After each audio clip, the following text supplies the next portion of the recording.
We might be on the other end.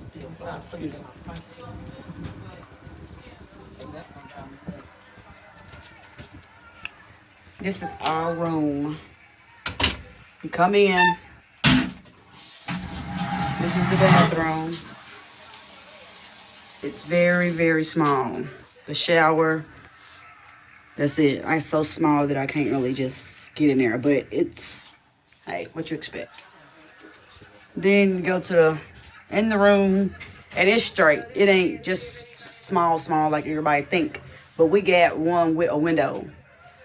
You got a little couchy thingy that you can sit on.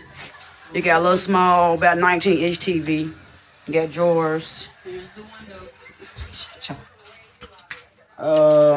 Closet. Ouch. Closet. You got, I think, 3 closets, 2 closets.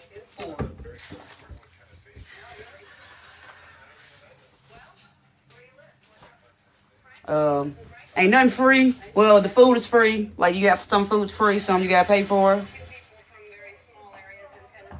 Bottled water, $3.75. It was one cheaper that I got earlier for like $1.75. You better find it. Another closet. No, that's not a closet. I don't know what that is. And then this is our window. So we'll get to see the ocean as we're going. So it's cool. It's straight. So you ain't just gotta pay no whole bunch of money for no suite or nothing. This is decent.